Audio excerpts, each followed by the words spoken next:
27 de enero, bienvenidos amigos queridos, qué gusto compartir con ustedes las noticias diariamente. Comenzamos una nueva semana y como siempre deseándoles éxitos. El día de hoy tendremos información muy importante, así que lo invitamos a que nos acompañe durante todo el noticiero. Iniciamos esta jornada revisando los titulares.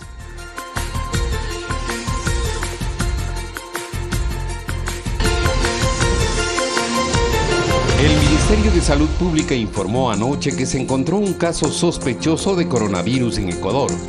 El caso está bajo análisis. Se incrementan las cifras de fallecidos infectados por el coronavirus en China. Se mantienen las restricciones de circulación y movilidad en varias ciudades chinas. El vicepresidente de la República anunció que el gobierno sí participará en las próximas elecciones. Ecuador pierde $400 millones cada año por contrabando de diésel y gasolina que se registran en las provincias fronterizas. En lo internacional, las actividades de rescate en Turquía se intensifican para ubicar a las víctimas atrapadas en las estructuras que colapsó durante el terremoto de 6.8 grados.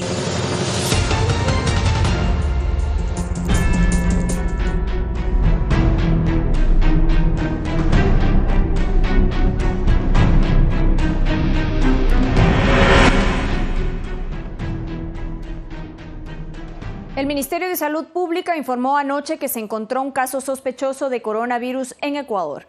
Al momento se realizan los estudios pertinentes para obtener un diagnóstico definitivo.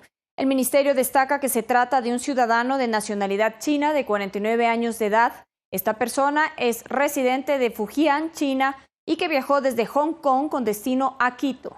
El 21 de enero sin presentar ninguna manifestación o signo que evidencie afecciones respiratorias en su salud.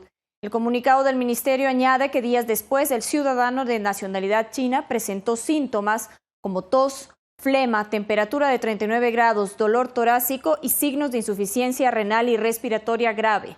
El mismo que fue trasladado y atendido en una casa de salud. Luego de los análisis realizados, los médicos determinaron que podría tratarse de un caso del nuevo coronavirus. Por ello, el paciente fue aislado en una sala particular y continúa bajo observación. Se da seguimiento de los contactos que tuvo el paciente durante su viaje. El ministerio indicó también que se adoptan todas las medidas necesarias de prevención, entre ellas los controles en puertos, aeropuertos y fronteras para identificar posibles casos. Se incrementaron las cifras de fallecidos infectados con el coronavirus en China. Se mantienen las restricciones de circulación y movilidad en varias ciudades para evitar la neumonía y el gobierno señaló que se trabaja en el desarrollo de una vacuna. La neumonía de Wuhan, como se la conoce, ya contabiliza 56 víctimas mortales en territorio chino. Su propagación está siendo más agresiva. El temor de los científicos es que el virus mute. Las autoridades sanitarias aún están extrayendo datos para saber cómo se originó la enfermedad y cuáles son las mejores acciones para contenerlo. E incluso se anunció que se investiga el desarrollo de una posible vacuna. Parece que el virus cada vez es capaz de expandirse con más fuerza. Necesitamos más datos clínicos para analizar su toxicidad y virulencia. La aceleración de la propagación de la epidemia ha traído consigo retos y presiones adicionales para el trabajo de prevención y control. Los expertos han evaluado que la epidemia ha entrado en una etapa grave y complicada. Al momento, 11 países, entre los que están Estados Unidos, Francia, Corea del Sur y Australia, han confirmado casos de neumonía viral de ciudadanos que viajaron a China por turismo. En las últimas horas se reportó un posible caso en Canadá que está siendo analizado. El paciente estuvo en la ciudad de Wuhan y presenta los síntomas del virus. De confirmarse, se contabilizarían 12 países con registro de pacientes contagiados. En la ciudad de Wuhan se mantiene la cuarentena, al igual que en otras ciudades del país. En ellas también existen ciudadanos extranjeros que esperan que sus gobiernos los repatrien debido a las pocas opciones que tienen. Mientras tanto, decenas de excavadoras, camiones y otros vehículos pesados preparan el terreno para la construcción relámpago de un nuevo hospital de Wuhan que las autoridades chinas quieren que esté listo para finales de esta semana. Carlos Flores, Medios Públicos. Preste mucha atención a la siguiente información. Por la llegada de la época invernal en la sierra ecuatoriana se toman precauciones ante la presencia de enfermedades como la gripe común, la influencia y también la amenaza del coronavirus, pandemia que afecta a cientos de personas en el planeta. Pero ¿cómo reconocer cuál de estas enfermedades padece y cómo diferenciarlas? A continuación, un detalle y una guía práctica para diferenciar estas patologías. La época invernal empieza a provocar sus primeros estragos en la sierra norte del país. En esta temporada es muy frecuente que se presenten enfermedades como la gripe común y la influenza, que tienen síntomas similares entre sí y que también guardan similitud con el coronavirus, pandemia que afecta a cientos de personas en el planeta. El especialista médico Gregor Eselis comparte una guía práctica para diferenciar estas patologías, detectarlas a tiempo y prevenir su contagio. Empecemos por la menos peligrosa, es decir, la gripe común o catarro, que por lo general no produce fiebre en los pacientes. Que me hace estornudar, que me siento un poquito mal, pero no me lleva a la incapacidad. SIR tiene síntomas leves a diferencia del tradicional trancazo o influenza, cuyo síntoma distintivo es la fiebre. Me duelen las articulaciones, me da fiebre, me da dolor de cabeza, pero hay algo muy importante. Me da tos y esa tos es una tos seca y es incontrolable. Pero mucho ojo, la influenza en algunas ocasiones no puede presentar fiebre, por lo que la tos incontrolable es el síntoma principal a reconocer. Pero hay algo importante a tomar en cuenta. Normalmente el resfriado común es producido por el coronavirus humano, mismo que habría mutado en China. Cree que vino o del murciélago o de las serpientes. Y como ustedes saben, la cultura en la China es comer, generalmente comen carne cruda, y el virus mutó de animales a seres humanos. Por esta razón, la sintomatología es similar al de la gripe. El galeno destaca algunas medidas para prevenir el contagio. Cuando yo estoy cogiendo objetos en la calle, en la casa, por favor, es una buena práctica, lávese las manos. Otra cosa, si usted tiene tos, por favor use un pañuelo desechable y también importante, no coman carne cruda, porque no sabemos qué tipo de virus tiene o qué otras cosas puede tener, no solo el coronavirus, sino algunos otros parásitos. No hacer caso a veces a noticias alarmantes que desinforman, ver que nosotros nos encargaremos de difundir a través de las instancias gubernamentales, Ministerio de Salud, Ministerio de Educación y diferentes instancias, las medidas preventivas, las medidas a seguir, cómo identificar el virus. Juan Carlos Figueroa, Medios Públicos.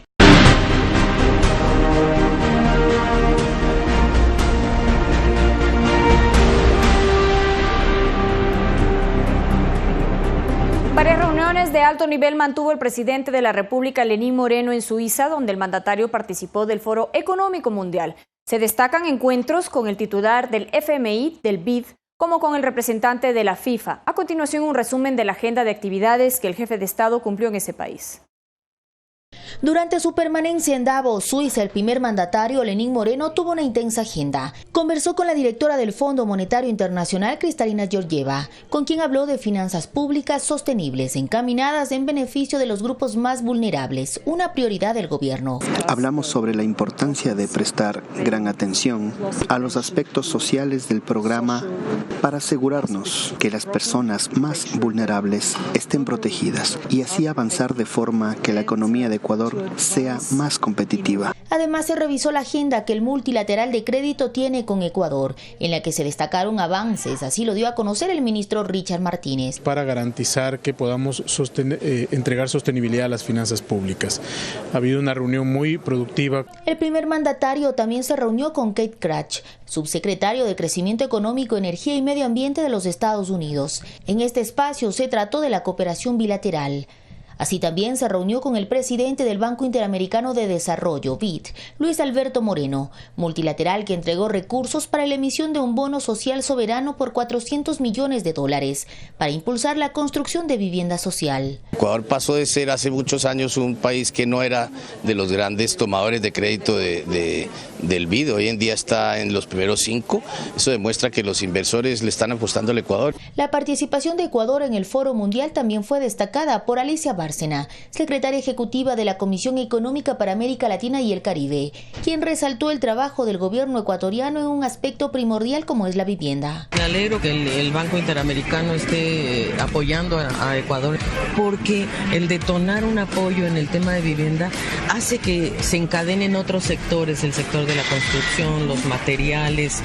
En Suiza, Ecuador recibió el apoyo del representante de la FIFA, Gianni Infantino, quien visitará Ecuador para impulsar el proyecto Juego Limpio 2030. A felicitar al presidente por su trabajo, por sus proyectos, por lo que es del fútbol, el proyecto Juego Limpio. Nos ha ofrecido también el equipo de FIFA apoyar en los proyectos que nosotros tenemos para llevar adelante. Las reuniones también fueron con representantes de empresas multinacionales, todo con el fin de promocionar la agenda de inversión de Ecuador, así como impulsar nuevos proyectos en materia económica. Olga Velasco, Medios Públicos. La presencia del Ecuador en el Foro Económico Mundial en Davos es importante para generar contactos de alto nivel, para conseguir créditos y crear alianzas. Este es el punto de vista de empresarios y docentes consultados por Telediario. La delegación ecuatoriana que participó en el Foro Económico Mundial en Davos, Suiza, presidida por el jefe de Estado ecuatoriano Lenín Moreno Garcés y acompañada de ministros como el de Economía Richard Martínez, a criterio del director ejecutivo del Comité Empresarial, establece contactos de alto nivel con representantes de organismos internacionales. Es algo totalmente excepcional. Usted tiene reunido en un mismo momento, en una pequeña ciudad de Suiza, los principales líderes del mundo. Esto no sucede sino en situaciones verdaderamente excepcionales, y que Ecuador esté ahí es sumamente importante al nivel de la presencia de su jefe de Estado. Azpiazu indicó que la presencia del Ecuador en el Foro Mundial ayuda a que el país establezca contactos para obtener financiamiento en buenas condiciones desde el exterior. Necesita tener estos espacios en donde haya una interlocución cara a cara de los principales funcionarios gubernamentales con estas contrapartes para exponer cuáles son las necesidades de financiamiento que tiene el país. El docente de Economía de la Universidad Tecnológica Equinoccial sostuvo que la presencia del país en un foro tan importante es fundamental para aprovechar nuevas oportunidades. Son oportunidades que no deben dejar pasar los países, principalmente nosotros que somos en vías de desarrollo. Podemos hacer acuerdos con los países del centro. Y que reuniones como la del primer mandatario con el representante del BID contribuyen a apuntalar programas como el del Bono Social Soberano para construcción de viviendas. A pesar de tener un alto riesgo país, nos dan a una tasa de interés baja. Entonces ahí nos compensan. Verónica Rivadeneira, Medios Públicos. En otras noticias, el vicepresidente de la República considera que en este momento se debe trabajar en las prioridades para el país por sobre intereses electorales. Además, insistió en que el gobierno sí participará en las próximas elecciones. 2020 es año preelectoral y se habla de nombres de posibles candidatos. Por ejemplo, del actual gobierno se ha mencionado al vicepresidente Otto Sonnenhorstner, quien solo ratifica la posición del Ejecutivo. En alguna forma vamos a participar, ya sea con candidato propio o apoyando alguna persona idónea para lo que requiere el país. El país requiere salir de los radicalismos, ir a lo racional, tratar de resolver problemas con honestidad, con sinceridad. De su candidatura en particular, prefiere no opinar, pues asegura estar enfocado en las necesidades del país, y esas son muchas. Entiendo que a alguna gente eso le preocupe, yo no estoy pensando en eso, se lo digo siempre, yo estoy pensando en resolver cantidad de problemas que todavía tenemos que resolver, en eso estoy enfocado. Por ejemplo, la situación fiscal, en donde el compromiso del gobierno es cumplir con todas sus acreencias. Eso incluye la reciente disposición judicial, donde se falló a favor del municipio de Guayaquil para el pago de $104 millones por concepto de IVA. Tenemos que pagar, vamos a pagar dentro de las posibilidades del país, no es que no reconocemos que se debe, reconocemos que se debe y estamos, al igual que con muchas otras personas que se les debe de años. Muchos otros acreedores del Estado les estamos dando facilidades, les estamos pidiendo facilidades de pago. Otro aspecto que preocupa al segundo mandatario es el contrabando. El pasado viernes se capturó a una banda dedicada a este delito en Carchi, un perjuicio millonario para el país, que tiene no menos de 45 años de historia. Sabemos que el único que ganó con lo de octubre, cuando no se logró sacar adelante una medida importante, los contrabandistas, seguidos de los que no necesitan esta ayuda del Estado, que son el 75% de los que la reciben. Entonces, por eso estamos trabajando en resolver de forma definitiva algo que, caso contrario, va a ser siempre muy difícil de controlar. El combate a este delito es prioridad. Este fin de semana en Morona, Santiago, un operativo de control permitió decomisar 4 tanques de almacenamiento tipo cisterna, con capacidad de 250 galones cada uno, el cual llevaba posibles derivados de hidrocarburos. Alex Llanos, Medios Públicos. La ministra de Gobierno, María Paula Romo, a través de su cuenta Twitter, expresó su satisfacción por el operativo de control desplegado en Morona, Santiago, en el que se decomisó 1.000 galones de combustible que eran transportados en un camión. Y hablando también de este tema, la ministra María Paula Romo, a través de su cuenta Twitter, como les habíamos comentado, está satisfecha por el operativo que se ha realizado y los resultados que han tenido en cuanto al decomiso aproximadamente de 1.000 galones de combustible que eran transportados en el camión.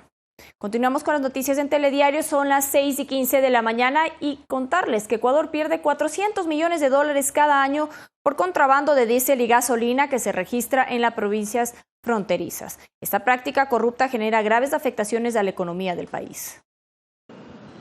Según datos del Ministerio de Economía y Finanzas, Ecuador pierde al menos $400 millones cada año por contrabando de combustibles que se registra en las provincias fronterizas. Con ello, en el país se pierden 114.603.120 galones de combustibles al año. Lo triste y lo irresponsable en este caso es que ese subsidio se va por las fronteras del norte y del sur y hasta las marítimas en favor de negocios y actividades y en muchos casos ilícitas. Datos del Observatorio de Energía y Minas de la Universidad de las Américas revelan que el costo de los subsidios a los combustibles entre 2005 y 2018 le costaron al país $44.278 millones, una millonaria cantidad equivalente al 50% del Producto Interno Bruto y que llega prácticamente al total de la deuda externa actual. Ese dinero que es de los ecuatorianos y que sale del pago de nuestros impuestos está subsidiando el gas que lo está consumiendo el ciudadano colombiano de Ipiales o el ciudadano peruano de la frontera. Es un subsidio que favorece sobre todo a estratos socioeconómicos no necesariamente ricos, pero que casi en su totalidad tampoco pertenecen a los más pobres de la población. El diésel es el combustible que más importa el Ecuador y que más subsidio recibe por parte del Estado. Según el Ministerio de Finanzas, el subsidio a este combustible se duplicó en los últimos años al pasar de $647 millones a $1.934 millones. Es un tema delicado. Si consideramos, por ejemplo, que en el Ecuador la gasolina extra, por ejemplo, está alrededor de $1.80, pero en los países vecinos está alrededor de $4 el galón, el equivalente a la extra. Estamos hablando de un diferencial que hace bastante productiva una actividad informal de este tipo. Santiago Tello, Medios Públicos. Con la presencia del vicepresidente de la República y el ministro de Producción, Iván Ontaneda, se inauguró en la provincia de Santa Elena el primer laboratorio de producción Artemia. El laboratorio tiene una inversión de $3 millones en infraestructura, equipamiento y transferencia de tecnología. Su implementación contribuye al incremento productivo del camarón y genera 50 plazas de empleo en la zona. La producción del crustáceo es un factor que dinamiza la economía ecuatoriana y solo en el año 2019 se exportaron $3.500 millones en camarón.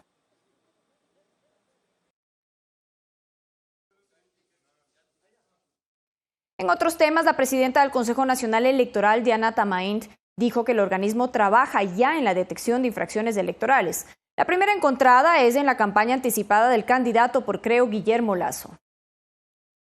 Desde el Ministerio de Educación, desde el Consejo Nacional Electoral, desde los consejos de igualdad y los derechos de la niñez, que nosotros en un momento, en los próximos días, manifestaremos nuestra preocupación y de la falta de responsabilidad que tienen algunos precandidatos que están utilizando las imágenes de niños, de adolescentes, lo cual está prohibido por la ley. A nosotros ya nos han llegado denuncias en contra del candidato Lasso, levantando protestas serias, y nosotros tendremos que en los próximos días que procesar como entidad competente de aquello. Una moderna ley de turismo es parte de las prioridades legislativas en su Agenda 2020. El principal objetivo es la construcción de esta normativa con la participación de los involucrados en esta actividad. Por eso la primera reunión de la Asamblea en territorio fue en Cañar, específicamente en las ruinas de Ingapirca. Ceremonia ancestral para iniciar un trabajo que va a contar con la participación de quienes están involucradas directamente en el turismo. Para más que hablar nosotros, recibir los insumos, recibir las inquietudes. Es que la modernización de esta normativa se hace urgente. La que está vigente tiene 18 años y durante este tiempo la dinámica del sector turístico ha cambiado. ¿Cuánto ha cambiado el turismo, no solo en el Ecuador, sino en el mundo? El potencial del Ecuador en turismo está comprobado. Por eso es el momento para fortalecer la inversión. Hay que generar conectividad, vialidad, accesos para que los turistas puedan llegar. La nueva ley de turismo consta en la Agenda Legislativa 2020 y cuenta además con el respaldo del Gobierno Nacional, que también ha determinado esta actividad como primordial para el desarrollo económico del país. No podemos pensar en espacios patrimoniales que sean inconexos con nuestras comunidades y que no generen, como deben hacerlo a través del turismo, posibilidades de desarrollo local. De esta forma se impulsa una normativa que esté acorde a las necesidades actuales del turismo internacional. Alex Llanos, Medios Públicos. Frente a los últimos actos de delincuencia registrados en las provincias del Guayas, que en algunos casos terminan en muertes violentas, el presidente de la Asamblea Nacional, César Litardo, indicó que a partir de junio entrará en vigencia la reforma al Código Integral Penal. Esta herramienta será de mucha utilidad para que acciones de esta naturaleza no queden impunes y la Administración de Justicia puedan actuar de manera más efectiva. En ese código también se considera un agravante la reincidencia de una persona que ha sido detenida, es decir, que cada vez que es detenido o es reprimido por libertad con un delito juzgado, si hay una segunda, cada vez será la pena más alta y algunas otras acciones más. Así que nosotros ya desde la Asamblea hemos cumplido con nuestra parte de sancionar más drásticamente a quienes cometen delitos, asesinatos. Ya corresponde a la justicia, una vez que la ley esté vigente, poder ejecutarla de manera correcta, de manera eficiente y con esto pues aportar el desarrollo, aportar la seguridad ciudadana y mejorar pues la seguridad de la ciudadanía en Guayas y en todo el país. En el ámbito judicial ya se definió la fecha para el juicio en contra del expresidente Rafael Correa, Jorge Glass y 19 personas más por el delito de cohecho en el denominado caso Sobornos 2012-2016. La audiencia de juzgamiento se efectuará el próximo viernes 31 de enero en la Corte Nacional de Justicia. En este caso, la Fiscalía también investiga el aporte de empresas al movimiento Alianza País a cambio de contratos con el Estado a través del cruce de facturas o entregas en efectivo.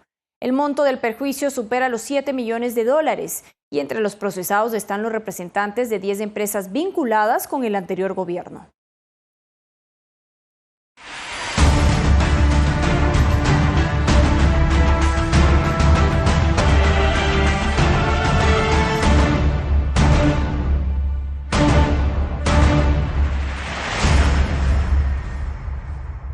José Rodrigo Chaluisa es el nombre de uno de los supuestos fallecidos en las protestas de octubre, según el informe de la Defensoría del Pueblo. Sin embargo, el ciudadano está vivo y tal y como siempre se lo aclaró desde el Ministerio de Gobierno. Estas declaraciones de la ministra de Gobierno María Paula Romo fueron emitidas el 15 de octubre de 2019, en el balance preliminar que esta Secretaría de Estado hizo sobre las protestas de inicios de ese mes. Una persona incluida en la lista de la Defensoría del Pueblo, cuyo nombre no lo encontramos en ninguna institución, que no está en ningún reporte, y que podría tratarse de un nombre repetido de esa misma lista, que efectivamente es una de las personas que sufrió una caída en San Roque. Chaluisa José Rodrigo. Ahí se especifica que el ciudadano en mención no ha sido comprobada su muerte, pues existiría una duplicación de información de los datos que recopiló la Defensoría del Pueblo. A pesar de esto, en el informe del defensor Freddy Carrión se insistió en ese nombre como una víctima mortal en las protestas. Por eso en la lista de la Defensoría del Pueblo aparecen como dos personas distintas, aunque nosotros no hemos podido conseguir en ninguna institución la existencia de esta segunda persona, de este segundo ciudadano de apellido Chaluisa. Algo ahora desmentido a través de un trabajo de los estudiantes de UDLA Channel, a la que se refirió mediante su cuenta de Twitter la funcionaria de Estado. Ahí Romo señala: unos jóvenes, futuros periodistas, hicieron algo sencillo: buscar al supuesto fallecido en el registro civil, con lo cual la ministra Romo confirma que la Defensoría no contrastó su información, la cual incluso fue replicada después por la Asamblea, así como por la Comisión Interamericana de Derechos Humanos. Alex Llanos, Medios Públicos. 18 fincas del centro del país fueron saqueadas durante las manifestaciones de octubre pasado. Solo en el sector florícola se perdió $40 millones según datos de Expo Flores. Álvaro Espinosa es gerente de una florícola de Cotopaxi. Recuerda que la paralización que vivió el país en octubre dejó pérdidas en su negocio por $300.000, puesto que los manifestantes ingresaron violentamente a sus instalaciones. Nosotros tratábamos de trabajar y venían grupos de indígenas, se metían a la fuerza a la finca rompiendo la puerta y atacaban a la gente, atacaban con palos, gritándoles, insultándoles, metiéndoles miedo y les sacaban a la gente. Un caso similar es el de Juan Pablo Torres, quien perdió más de 1.200.000 tallos de rosas. Ellos lo que querían era que no haya absolutamente nadie en la finca. Querían cerrarnos y querían, como ustedes vieron no solamente en la flor, también hubieron varios daños a vehículos. Según Expo Flores, durante las manifestaciones, 16 fincas de Cotopaxi y 2 de Imbabura fueron afectadas, registrando pérdidas aproximadamente por $40 millones, puesto que 11.000 toneladas de flores se dejaron de cosechar o exportar. Daños directos causados en destrozo a plantaciones, a fábricas en la sierra, sin contar los daños de infraestructura pública. No podíamos llegar con ayuda humanitaria. En la costa se paralizaron los puertos, se paralizaron las carreteras. El Banco Central del Ecuador estimó el perjuicio para el país en $821 millones. De esta cifra, 701 millones corresponden solo a ingresos no percibidos por falta de ventas durante las protestas, donde uno de los sectores más afectados fue el productivo. Sin embargo, para el ministro del ramo, Iván Montaneda, la cifra es mayor, según lo estimado por la Cámara de Industrias de Guayaquil. Hemos hecho una evaluación estructural, coyuntural, transversal de las pérdidas y creemos que llegan a los $2.000 millones. Indicó que el gobierno ha tomado múltiples acciones para reactivar las áreas. Como por ejemplo, reducción de aranceles a materias primas, a bienes de capital, a materias, incluso a bienes de consumo para los ecuatorianos, que benefician de manera directa a diferentes sectores productivos, como el sector de la manufactura, como el sector de la construcción, como el sector de la pesca, como el sector de la agroindustria. A ello se suma que durante los 11 días de paralización, 94 ejes viales fueron cerrados en distintos tramos del país. Olga Velasco, Medios Públicos. Atención, el Ministerio de Educación informó a través de un comunicado que las notas del último proceso Ser Bachiller no fueron difundidas ni publicadas. Conforme al cronograma, serán notificadas el 26 de febrero de 2020. De momento, los jóvenes que rindieron el examen solo recibieron su hoja de aciertos. Para el acceso a la educación superior, el examen es uno de los componentes que constituyen la nota final y gracias a los cambios implementados, ahora el examen representa el 60% del puntaje de postulación, mientras que el 40% restante corresponde a la trayectoria académica. La cartera de Estado hace un llamado a mantenerse informado a través de los canales oficiales.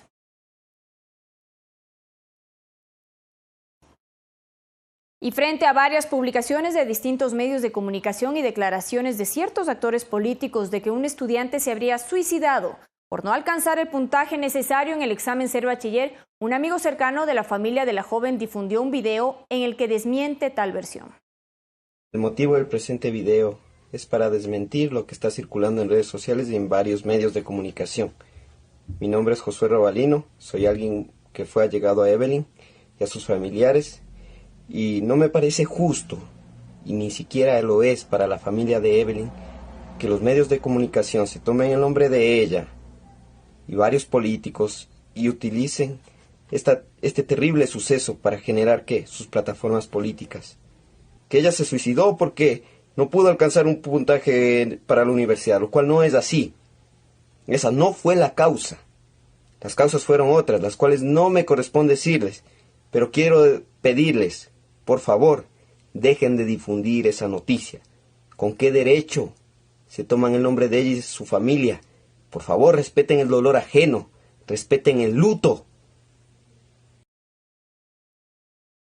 Es momento de irnos a una pausa recordándoles que tendremos información de las fuentes oficiales en cuanto al caso de coronavirus que se está investigando en nuestro país. Mantenga la calma y siempre tome la información de las fuentes. Lo invitamos también a mantenerse informado minuto a minuto a través de nuestra Facebook. Nos encuentra como Telediario_S, también la cuenta de Twitter, Telediario S, y nuestra página web, por supuesto, www.ecuadortv.es. Regresamos enseguida con más noticias.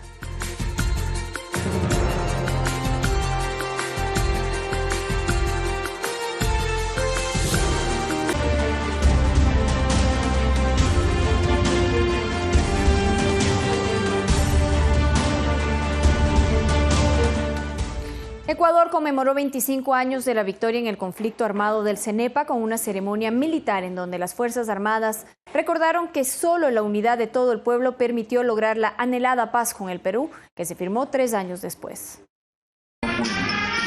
La flameando gloriosos alientos.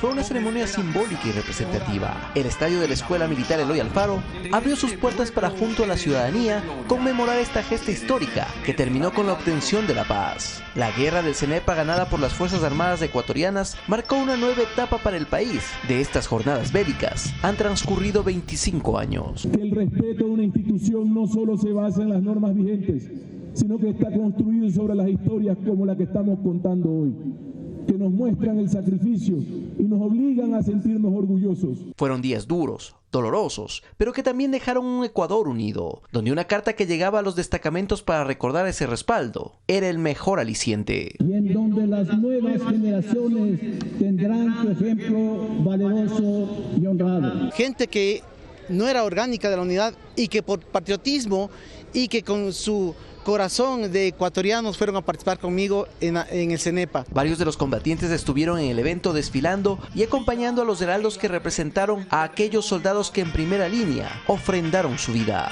Nos entregamos irrestrictamente al desarrollo de la patria. Los comunicadores que informaron al país durante esos 33 días de conflicto también fueron reconocidos en una tarea por demás complicada dentro de una guerra y en tiempos donde la tecnología no era una aliada. Tuve el honor y el orgullo de entonar el himno nacional a orillas del río Tiwins. Así se conmemoró 25 años de esta gesta, la cual ya es parte de la historia que se enseña en las escuelas y que también será reconocida a través de un espacio físico.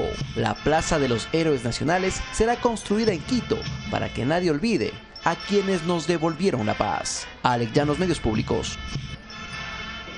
6:35 de la mañana, las brigadas Toda una Vida estuvieron en 69 cantones de 21 provincias del país donde se realizaron atenciones. Este trabajo cuenta con el respaldo de 30 instituciones estatales para brindar una asistencia integral en todo tipo de requerimiento ciudadano.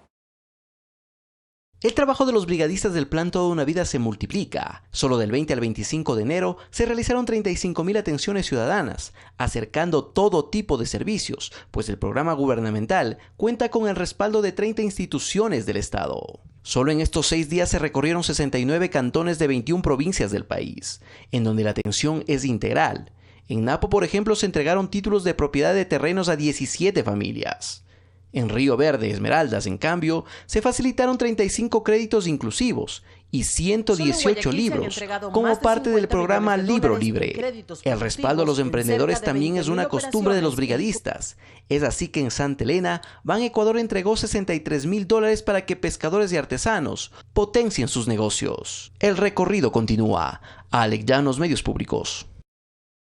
Jesús Sebastián, joven ecuatoriano reportado como desaparecido hace 3 años, fue localizado en Colombia. La información fue presentada por la ministra de Gobierno María Paula Romo a través de sus redes sociales. En el texto publicado por la funcionaria, además se detalla que este hallazgo fue posible gracias a un ciudadano que entregó información a la policía ecuatoriana, la cual contó con el apoyo de la Dirección Antisecuestros y Antiextorsión de la Policía de Colombia.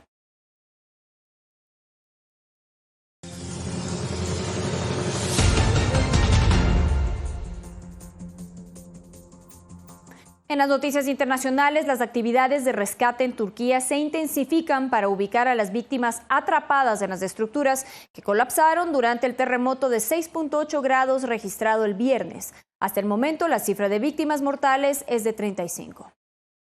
A contrarreloj y con la inclemencia del clima, los organismos de socorro y rescate trabajan en medio de los escombros para ubicar y rescatar a las víctimas atrapadas en estructuras colapsadas en Turquía, en donde se registró un terremoto de 6.8 grados en la escala de Richter. Hasta el momento, el devastador movimiento telúrico, que ha tenido múltiples réplicas, ha dejado 35 víctimas mortales. El trabajo de los rescatistas ha logrado salvar a 45 personas, entre ellas una niña y su madre que llevaban atrapadas más de 24 horas entre los escombros. Los servicios de emergencia tratan de alcanzar a otras personas que aún siguen enterradas en uno de los 76 edificios colapsados. El número de heridos alcanzó las 1.600 personas, varios de ellos permanecen en el área de cuidados intensivos. Las autoridades han instalado campamentos temporales en donde los damnificados están siendo atendidos. Carlos Flores, Medios Públicos. Brasil en las últimas horas es afectado por intensas lluvias en la zona del sureste del país. Las fuertes precipitaciones provocan deslaves y el desbordamiento de ríos que dejan hasta el momento 30 personas fallecidas y 17 desaparecidas. Es el peor temporal de lluvias que ha registrado Brasil en los últimos 110 años. Las torrenciales precipitaciones han obligado a unas 12.000 personas de 47 municipios del estado de Minas Gerais a ser reubicadas en albergues temporales. Las autoridades declararon una emergencia en estos territorios. Según el último reporte de fin de semana, el número de desaparecidos se ubica en 17, mientras que los fallecidos ya superan las 30 personas. La mayoría de las víctimas fallecieron al ser enterradas por aludes de tierra o al derrumbarse sus casas ubicadas en las zonas altas de las montañas. En las calles se pueden observar postes de electricidad caídos, casas afectadas por derrumbes de las zonas altas y la infraestructura vial cortada por el desbordamiento de ríos. Varios puentes quedaron inhabilitados. Las autoridades no descartan que se puedan registrar más afectaciones por deslizamiento de tierra en el área metropolitana de Belo Horizonte. Esta nueva tragedia en Minas Gerais coincide con el primer aniversario de la rotura de un dique minero de Vale en la localidad de Bramaudinho, que dejó a 270 muertos por el torrente de lodo que sepultó la zona. Carlos Flores, Medios Públicos.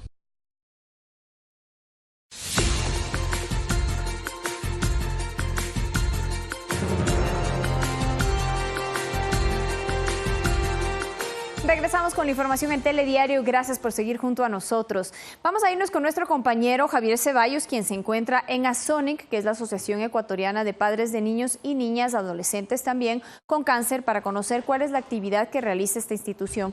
Buenos días, Javier, cuéntanos los detalles.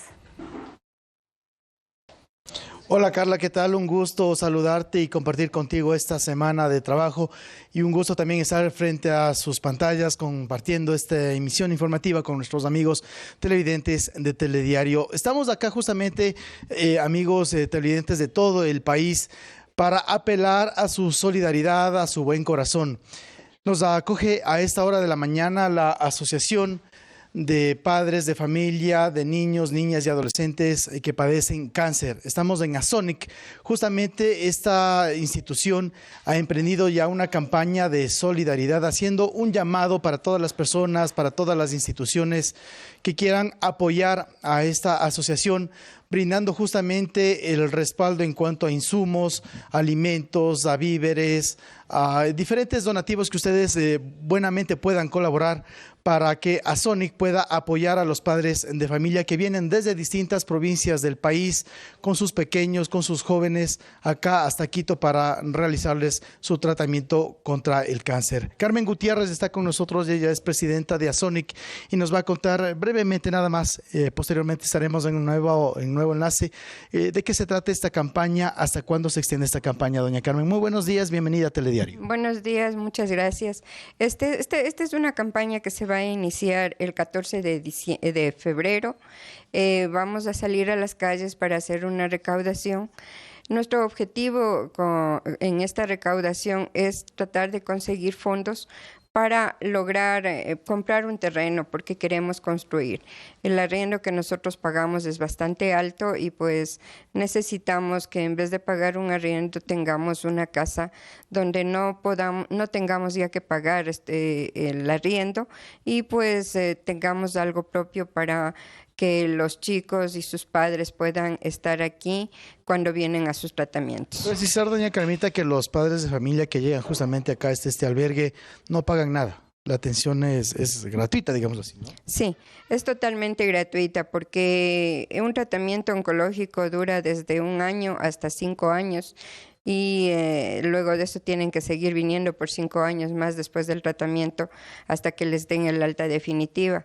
Entonces eso es un costo adicional que es muy fuerte, entonces es mejor que darles gratuitamente para que no abandonen el tratamiento. Perfecto, gracias a doña Carmita Gutiérrez. Les repetimos, en pocos minutos más estaremos con todos ustedes, amigos televidentes, para profundizar más detalles de lo que será esta campaña en favor de ASONIC. Yo me despido y vuelvo enseguida con más aquí en Más Cerca. Muchísimas gracias, Javier. Así es, tendremos detalle de esta importante labor que se realiza para que los niños, para que los jóvenes no abandonen sus tratamientos de cáncer. Hablaremos de eso, hablaremos también sobre la tenencia responsable de las mascotas y cómo sanear su tarjeta de crédito. Varios temas muy importantes para la familia ecuatoriana, así que hacemos la invitación para las 8 en punto de la mañana en su programa Más Cerca. Ahora vamos a revisar las noticias internacionales.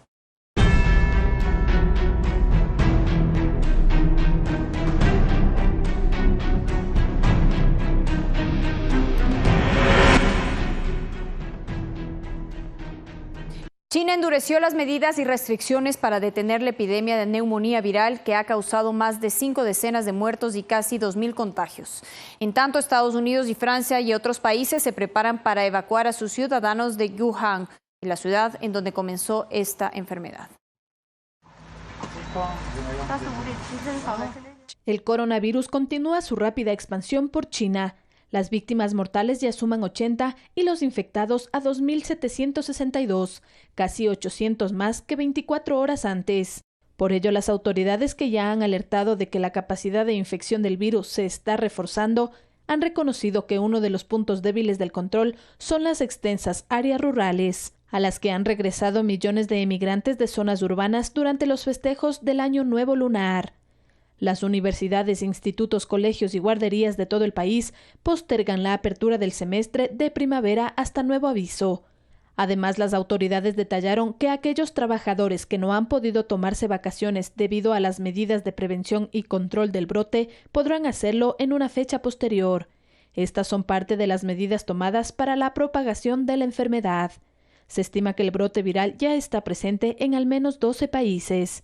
Es probable que haya más casos. Lo más importante es que las autoridades francesas los detecten lo antes posible y que los pacientes con más posibilidades de contagio sepan qué hacer. El gobierno australiano ha estado tomando este tema muy en serio. Hemos activado todas las precauciones y procedimientos necesarios. Estados Unidos y Francia preparan la evacuación de sus ciudadanos de Wuhan, lugar donde se originó el virus.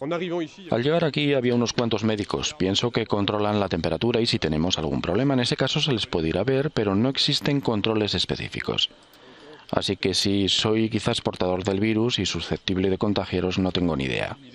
Esto mientras que un ciudadano mexicano recurrió a Twitter para comunicarse con las autoridades y solicitar ayuda para salir de esa ciudad china en vista de las restricciones de movilidad impuestas. Fernanda de la Bastida, Medios Públicos. En otros temas, a nivel internacional, los resultados preliminares de las elecciones parlamentarias en Perú señalan al partido Acción Popular como el virtual ganador al obtener 10.1% de los votos escrutados, mientras que el fujimorista Fuerza Popular se desploma hasta el 6º lugar. Tras una jornada electoral intensa de elecciones 2020, los partidos políticos que tuvieron más votos por parte de los peruanos y que tendrán mayor representación en el nuevo Congreso de la República son Acción Popular con el 10% y Alianza para el Progreso con el 8%. Estos comicios significaron la caída del partido fujimorista Fuerza Popular al perder la mayoría parlamentaria y obtener menos de 20 legisladores. Además de la caída del fujimorismo en el Congreso, los resultados preliminares muestran la derrota electoral del Partido Socialdemócrata APRA, que al no obtener al menos el 5% perdería su inscripción partidaria y quedaría fuera del Congreso. Perú asistió a unos comicios extraordinarios porque por primera vez eran solo para elegir al Congreso. Está previsto que el nuevo Congreso se instale en marzo y estará en funciones hasta julio de 2021. Fernanda de la Bastida, Medios Públicos. 3 proyectiles impactaron en la embajada de Estados Unidos en Bagdad. Uno de los misiles cayó sobre la cafetería, según informó el medio local Al Rabayah. El ataque afectó además a la zona verde de la capital iraquí, donde se encuentran edificios gubernamentales y embajadas, y provocó varios heridos. De último momento se conoce que al menos un cohete, Katyusha, impactó la noche de este domingo dentro de la embajada estadounidense de Bagdad, dejando 5 heridos.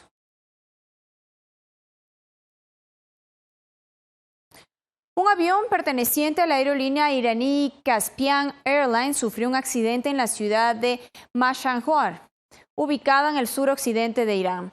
Según información de algunos pasajeros, el aparato sufrió una excursión de pista y terminó en medio de una calle. En este video publicado en redes sociales se observa cómo todos los ocupantes evacuaron el avión. Un periodista de la televisión estatal que se hallaba a bordo declaró que el tren de aterrizaje trasero del avión se rompió y que el aparato se desplazó sobre la base hasta detenerse.